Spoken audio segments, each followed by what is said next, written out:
You come from a long line of herbalists and naturopaths. 6 generations, is that right? 6 generations going back to my great-great-grandmother, Wow. Gertrude Anderton, who was in England, and she used to dispense her remedies to her local community. Okay.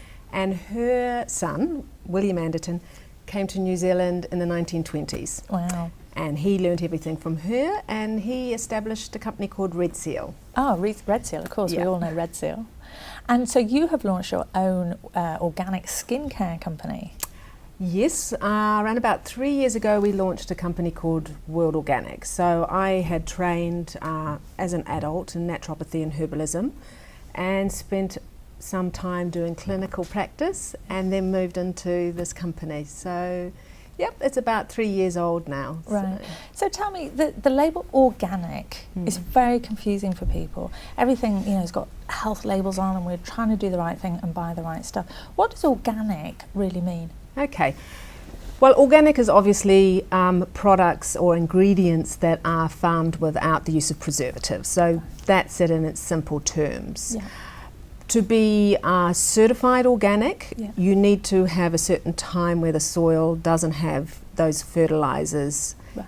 in the soil. And then it needs to be certified by an overseeing company. Right. And so if you're looking at certified organic skincare, basically you've got someone coming in who's looking at all the ingredients that you're using, analysing them, the processing, the certifications of each of those ingredients, and then they give you the stamp of approval. Right. And why is it important to you to develop organic skincare?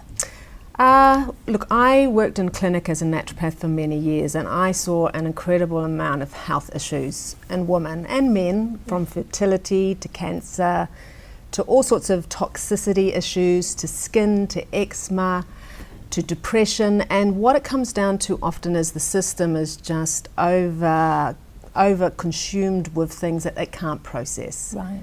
So toxicity is an issue. Yeah. And so one of the things that we can do to minimize that toxicity is to keep the chemicals out of our body. Right. Because our skin's actually about 70% of our actual body. So it absorbs stuff.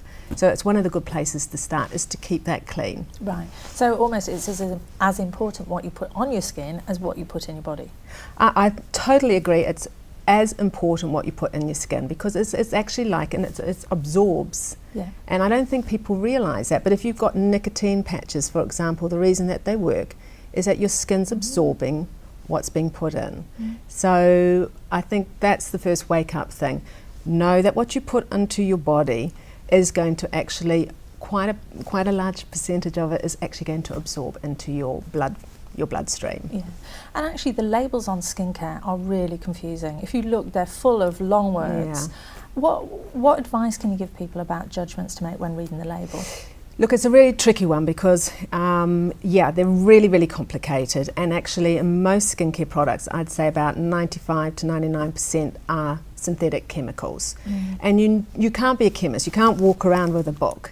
So one of the best things to do is to look for your products with an actual certification logo in it. So either certified organic or certified natural, because there's been somebody else who's actually gone through the process, check that it's okay, an independent organisation. And that means that those nastiest chemicals, the ones that have been linked to infertility, linked to cancer, linked to general toxicity in the systemic body, have been, they're not allowed in those formulations. Right. Okay. Yeah.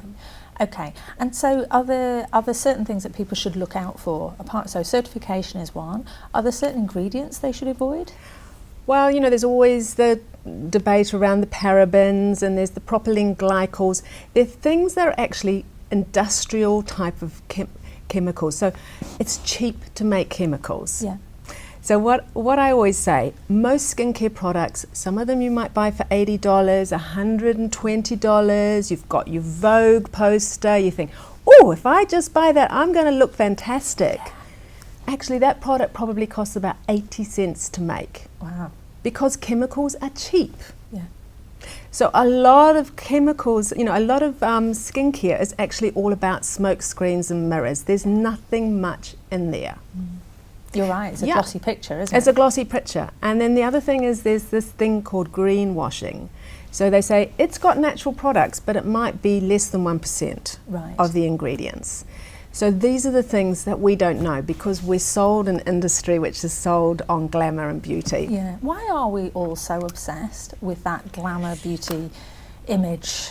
I don't know. I just think that the world has said to women and men, you're not good enough as you are. Yeah. And this is a problem. You know, people are expected to be a certain thing, a certain way and a certain look. So we're sold this in the media, we're sold this with the advertising, everything's retouched these days. So women are actually looking at themselves and young girls and men and saying, look, this is insufficient. Yes. And so this is for our philosophy it's not the way that we should be expressing ourselves. So your philosophy in a nutshell?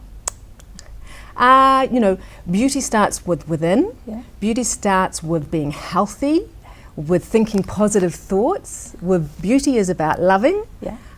It's a feeling, and that's what comes outside.